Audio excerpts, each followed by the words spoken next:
Cá estou eu, Zeca, nascido e criado no coração do Piauí, e vou contar um causo que me aconteceu, daqueles que fazem a pele arrepiar e o sono fugir. Era uma noite de lua cheia, dessas que iluminam o sertão e faziam sombras nas casinhas de taipa. Eu voltava da casa do compadre João, caminhando pela estradinha de terra que corta o cerrado, quando um vento frio começou a soprar, trazendo um cheiro estranho que não parecia pertencer àquelas bandas. Foi então que ouvi um uivo, longo e lúgubre, que parecia trazer consigo uma sensação de desespero e uma angústia sombria. O som vinha de trás de um umbuzeiro, umas poucas braças adiante no caminho. Eu conheço bem o barulho dos bichos do mato, mas aquilo ali não era cachorro, nem qualquer animal que eu conhecia, era outra coisa. Era um uivo que gelava a espinha, que fazia o coração bater mais forte. Eu parei no meio do caminho, olhando para frente e para trás, pensando em correr, mas minhas pernas não obedeciam. Foi quando ele apareceu saindo da sombra do umbuzeiro, um vulto imenso, peludo, com olhos que brilhavam feito brasa. Era um lobisomem, eu tinha certeza. No Piauí, a gente cresce ouvindo histórias de lobisomem, mas uma coisa é ouvir falar, outra coisa é ver um bem na sua frente. Ele ficou me encarando, e eu ali, paralisado. Podia sentir o cheiro de terra e sangue que vinha dele, um cheiro que nunca mais saiu da minha memória. Eu não sabia se rezava, se corria, se gritava. Foi aí que o bicho começou a se mover na minha direção, devagar, como se estivesse me medindo, avaliando se eu era presa ou ameaça. Os olhos dele, dois faróis ardentes na escuridão, não desgrudavam dos meus. Meu coração parecia querer saltar pela boca e o suor frio escorria pelas costas, mas ainda assim eu estava preso ali, sem conseguir dar um passo sequer. Foi então que, em meio ao medo e à incerteza, me lembrei de uma coisa que o velho Chico falava, um amigo caçador lá das bandas de Oeiras. Ele dizia que lobisomens não gostam do barulho de ferro. Num impulso, tirei do bolso uma chave grande, presa a uma longa corrente de metal, e comecei a sacudi-la, fazendo um barulho metálico. Para minha surpresa, aquilo não afastou a criatura. Pelo contrário, pareceu deixá-la ainda mais furiosa. O lobisomem começou a rosnar como um cão grande quando está bravo. Ele fez um movimento como se fosse me atacar e eu me preparei para o pior. Mas, nesse instante, do outro lado da estrada, surgiu um barulho diferente vindo da mata. Eram pisadas pesadas, algo grande se movendo entre as árvores. Tanto eu quanto a criatura viramos nossas atenções para esse novo som. Por um breve momento não consegui ver o que era, mas o lobisomem começou a caminhar na direção do barulho, esquecendo-se de mim por um instante. Essa foi a deixa que eu precisava. Sem hesitar, saí em disparada, correndo o mais rápido que minhas pernas permitiam, aproveitando a distração da besta. Ainda hoje, não sei o que era aquela outra presença na mata, mas agradeço por ela ter aparecido naquele momento. Enquanto corria, o vento assoprava em meus ouvidos e meu coração batia forte, parecendo que queria sair do peito. Mas eu não parei, não até ver as luzes fracas da minha casinha lá no fim da estrada. Quando cheguei à porta, trêmulo e sem fôlego, lancei um último olhar para trás. A estrada estava vazia, só a lua cheia observando do alto como se fosse uma testemunha silenciosa daquela loucura. Fechei a porta com força, trancando tudo que dava para trancar. Minha mulher, Maria, acordou assustada com o barulho. Zeca, que foi isso, homem? Você tá branco feito cera. Eu só conseguia ofegar tentando encontrar palavras para explicar. Mas como contar que vi um lobisomem? No sertão, a gente ouve essas histórias desde criança, mas uma coisa é escutar, outra é viver. Depois de beber um copo de água com açúcar que minha mulher me deu e finalmente me acalmar, contei a ela o que tinha acontecido. Para minha surpresa, ela não duvidou de minha história. Naquela noite, Antes de dormir, sentei na cama, peguei um terço e comecei a rezar, pedindo proteção para Nossa Senhora. Maria fez o mesmo. Depois de muito tempo consegui dormir com o terço nas mãos até o dia nascer. Quando amanheceu e o sol finalmente apareceu, trazendo para mim um pouco de tranquilidade do susto da noite anterior, saí para ver se encontrava algum sinal daquele lobisomem pela estrada. Mas não tinha pegada, não tinha marca, nada. Parecia que tudo tinha sido um pesadelo, mas a lembrança daqueles olhos ardentes e do cheiro de terra e sangue era real demais. Contei para o compadre João e para mais alguns vizinhos, mas a maioria achou que era só história de pescador. Só o velho Chico me olhou nos olhos e disse: "Eu acredito em você, Zeca. Esse sertão tem mais mistérios do que a gente pode imaginar." Desde aquela noite, nunca mais andei sozinho em noite de lua cheia. E sempre que o vento sopra diferente e um uivo corta a noite, meu coração ainda dispara. Aqui no Piauí, meu amigo, tem coisa que a gente só acredita vendo. E mesmo vendo, às vezes, a gente prefere esquecer.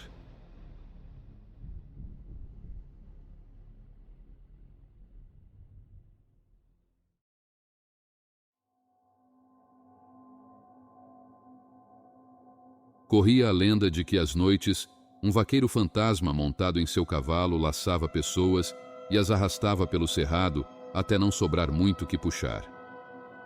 Na cidadezinha de Mirante, a lenda provocava arrepios.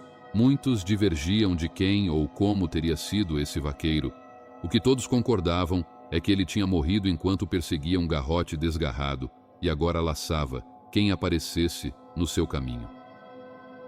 Nos últimos 10 anos, 3 pessoas foram encontradas mortas em meio à mata. Os crimes ocorreram em anos diferentes, mas possuíam características semelhantes. Os corpos estavam dilacerados e em estado de decomposição. A cidade nunca se recuperou das mortes, ninguém tinha dúvidas de quem tinha matado os 3. Muitos afirmam ouvirem os sons de cascos de cavalo contra as pedras de paralelepípedos, outros dizem tê-lo visto ao longe. Todos dizem que aquele que pelo vaqueiro fantasma for laçado será arrastado até o inferno.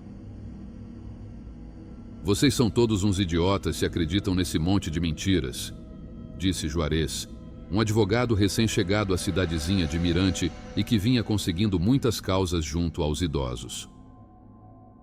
"Não somos. Acreditamos nisso porque é verdade, nunca encontraram o responsável pelas mortes, porque o responsável foi o vaqueiro fantasma", rebateu Joaquim, dono do pequeno bar onde o grupo de amigos se reunia constantemente para jogar conversa fora.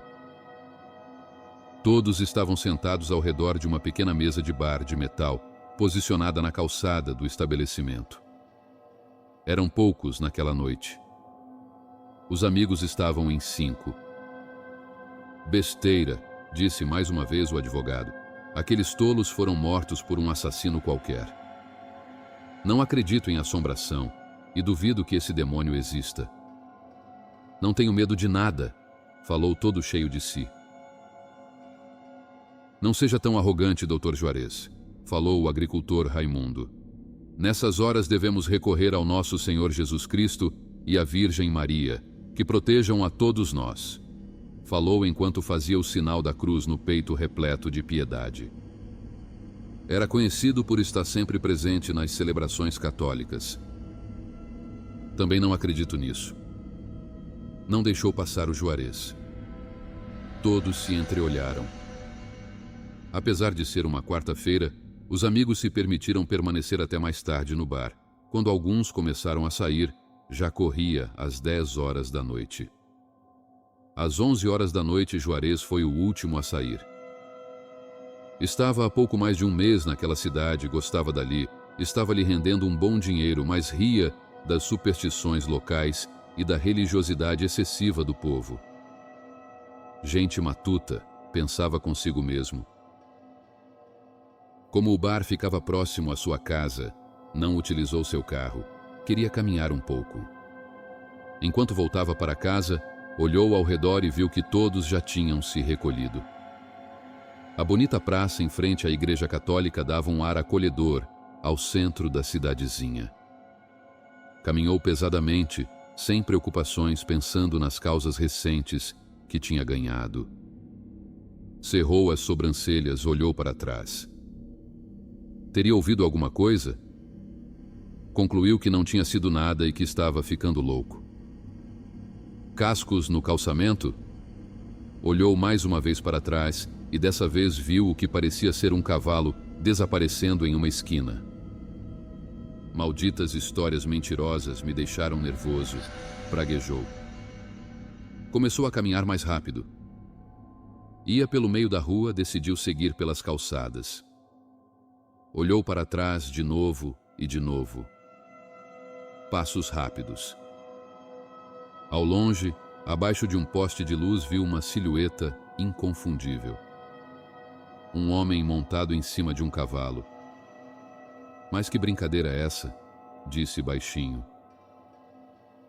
O cavalo começou a correr, veloz. O homem mostrava destreza no galope, uma mão segurava as rédeas e a outra uma corda. Vinha em sua direção, avançando rapidamente. À medida que se aproximava, o medo de Juarez crescia, transformando-se em pavor. Engoliu em seco. Afastou-se, caminhando de lado, quase correndo. Bateu na porta de uma casa. Deixe-me entrar! Quando o cavalo se aproximava, viu uma figura fantasmagórica. Correu, como se sua vida dependesse disso, e dependia. Correu, olhando para trás, e vendo o fantasma chegar cada vez mais perto em cima do cavalo. O grito ecoou pelas ruas desertas. Mas quando olhou novamente para trás, não havia mais ninguém. Parou para respirar, abaixou-se, pôs as mãos nos joelhos, sentia que sua pressão havia caído. Ofegava. Voltou a caminhar quase correndo quando à esquina a figura surgiu do nada. Montado em um cavalo de pelo marrom, um homem usando gibão e chapéu de couro olhava para Juarez fixamente. Maldade emanava daqueles olhos mortos. Seu rosto se encontrava em estado de decomposição. Olhos sem pálpebras, boca sem lábios, pele seca agarrada aos ossos da face, um buraco sujo no lugar do nariz. Juarez virou e voltou a correr até que uma corda lhe envolveu. Atando-se junto aos pés, sentiu o puxão que o derrubou. De repente, estava sendo arrastado. Pedaços de roupas, sangue, pele e músculos deixavam um rastro vermelho por toda a rua de paralelepípedos. Foi arrastado pelas ruas da cidade até entrar na mata fechada, saindo da área residencial e ganhando o cerrado com sua mata retorcida. A manhã seguinte começou agitada. Dezenas de pessoas conversavam entre si, em grupinhos olhando o sangue no chão, em estado de aflição. Ninguém duvidava de que o vaqueiro fantasma tinha surgido e levado Juarez. Àquelas alturas, todos sabiam que ele havia desaparecido. A polícia da cidade vizinha, mais equipada, foi até o local para agilizar as investigações, realizaram diligências, seguiram os rastros de sangue. Nada. Parado nos limites da rua de paralelepípedos, no ponto onde esta se encontrava com a mata, o agricultor Raimundo olhava para o sangue no chão. Virou o rosto para a esquerda e viu a trilha de terra com plantas, galhos, folhas. Você não deveria ter zombado do vaqueiro fantasma, Juarez. Agora sabe que é verdade, mas é muito tarde para você. Voltou para casa e nunca mais saiu à noite. O corpo do advogado foi encontrado dias depois aos pedaços.